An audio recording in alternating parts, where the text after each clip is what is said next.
Hello! అందరూ నమస్కారం. Movie రిఎఫ్ 'Mufti police' 2025 release అయింది. 'ఆహా' అండ్ సన్ నెక్స్ట్‌లో స్ట్రీమింగ్ అవుతుంది. ఇదొక క్రైమ్ థ్రిల్లర్ మూవీ. ఈ మూవీ కంప్లీట్‌గా స్టార్టింగ్ నుంచి ఎండ్ వరకి ఇన్వెస్టిగేషన్ సీన్సే ఉంటాయి కూడా, ఆ ఇన్వెస్టిగేషన్స్ అంత ఇంట్రెస్టింగ్‌గా ఏమి ఉండవు. స్టోరీ పాయింట్ కూడా చాలా రొటీన్‌గా ఉంటది. ఆ రొటీన్‌గా ఉండటం వల్ల ఆ ఇన్వెస్టిగేషన్ సీన్స్ కూడా అంత హైలైట్ అవ్వనమాట. మూవీ ఓవరాల్‌గా అయితే ఓకే ఓకేలాగా అనిపిస్తాయి. అంత ఇంట్రెస్టింగ్‌గా ఏమి ఉండదు. ఇంకా ఈ మూవీ స్టోరీలోకెళ్తే హీరో అర్జున్ ఒక ఇన్స్‌పెక్టరు. తన ఏరియాలో ఒక యాక్సిడెంట్ జరిగిద్ది. ఆ యాక్సిడెంట్‌లో ఒకతను చనిపోయినట్టు తెలుస్తదనమాట. ఆ యాక్సిడెంట్ స్పాట్‌కెళ్ళినప్పుడు అతది యాక్సిడెంట్ కాదు మర్డర్ అని తెలిసిద్దనమాట. ఆ మర్డర్ ఇన్వెస్టిగేట్ చేసినప్పుడు కొన్ని నిజాలు బయటపడతాయి. ఆ నిజాలేంటి? ఆ కేస్‌ని ఎలా సాల్వ్ చేశాడని ఈ మూవీ స్టోరీ మాట. ఆ పాయింట్ బేస్ చేసుకొని మూవీలో కొన్ని ఇంట్రెస్టింగ్ సీన్స్ పెట్టారు. అయి చూడ్డానికైతే ఓకే ఓకే లాగా అనిపిస్తాయి. తర్వాత వెళ్ళే కొద్ది స్టోరీ కూడా అంత ఇంట్రెస్టింగ్‌గా ఉండదనమాట. ఆ ఇన్వెస్టిగేషన్ సీన్స్ కూడా చాలా స్లోగా, బోరింగ్‌గా వెళ్తది. హైలైట్ చేయాల్సిన పాయింట్ కూడా హైలైట్ చేయకుండా చాలా రొటీన్ సీన్సే పెడతాడనమాట. అవి చూడడానికి ఓకే ఓకేలాగా అనిపిస్తది. ఇంకా ఈ మూవీలో అర్జున్ క్యారెక్టర్ పోలీస్ క్యారెక్టర్ అనమాట. ఇలాంటి పోలీస్ క్యారెక్టర్ చాలా సినిమాల్లో చేశాడు. ఈ మూవీలో కూడా అలాగే ఉంటది. Serious police character.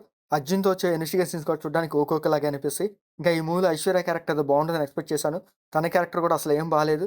దాంతో పాటు కూడా తనకో లవ్ స్టోరీ అండ్ కొన్ని కామెడీ సీన్స్ యాడ్ చేశారు ఫస్ట్ హాఫ్‌లో. అయి చూడలేమనమాట. చాలా దారుణంగా ఉన్నాయి. సీరియస్‌గా వెళ్తున్న ఇన్వెస్టిగేషన్‌లో మధ్యలో కొన్ని కామెడీ సీన్స్ లవ్ ట్రాక్ పెట్టేసరికి మూవీ మీద ఏం జరుగుతుందని ఇంట్రెస్టే పోయిందనమాట. ఆ తర్వాత ఏదో వెళ్తున్నట్టుగా అనిపిస్తాయనమాట. మార్వాడి మార్వాడి దెబ్బలాడుకుంటే పాత బంగారం బయటపడిందన్నట్టు ఒక కేసు ఇన్వెస్టిగేట్ చేస్తే ఇంకో కొత్త కేసు బయటపడదనమాట. సో, ఆ సీన్స్ అయితే చూడడానికైతే ఓకే ఓకేలాగా అనిపిస్తాయి. ఇంకా ఈ మూవీలో ఒక ఫ్లాష్ బ్యాక్ సీన్ ఉంది. ఆ ఫ్లాష్ బ్యాక్ సీనే ఈ మూవీకి ఒక మెయిన్ పాయింట్ అనమాట. ఆ పాయింట్ వైస్ చేసుకొని కొన్ని ఎమోషనల్ సీన్స్ పెట్టారు. అవి చూడడానికి బాగానే ఉంటాయనమాట. ఇంకా క్లైమాక్స్‌లో ఒక మంచి ఎమోషనల్ సీన్ పెట్టుకున్నారు. ఆ ఎమోషనల్ సీన్‌తోనే ఈ మూవీ ఎండ్ చేసేస్తారనమాట. ఇంకా ఈ మూవీలో అర్జున్, ఐశ్వర్య ఇలా మంచి క్యారెక్టర్స్ ఉన్నాయి. ఆ క్యారెక్టర్స్ ఎక్కడ హైలైట్ అవ్వవు. దాని దగ్గర స్టోరీ కూడా రొటీన్‌గానే ఉంటది. ఇలాంటి టైప్ ఆఫ్ సినిమాలు మనం చాలానే చూసామనమాట. ఈ మూవీ కూడా అలాగే ఉండేసరికి అంత ఇంట్రెస్టింగ్‌గా ఏమి ఉండదు.